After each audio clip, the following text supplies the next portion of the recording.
వికారాబాద్ జిల్లాలో వాగు ఉప్పొంగడంతో ఓ రైతు గల్లంతయ్యాడు. తాండూరు మండలం సంగెం కలాన్ గ్రామంలో వాగు దాటుతుండగా మొగలప్ప అనే రైతు కొట్టుకుపోయాడు.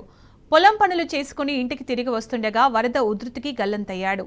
అతని కోసం పోలీసులు, గ్రామస్తులు గాలింపు చర్యలు చేపట్టారు. గత ఏడాది ఇదే వాగులో మొగలప్ప సోదరుడు పెంటప్ప గల్లంతై మరణించడం విషాదాన్ని నింపింది. అది మరవక ముందే మొగలప్ప గల్లంతు కావడంతో కుటుంబ సభ్యులు ఆందోళన చెందుతున్నారు.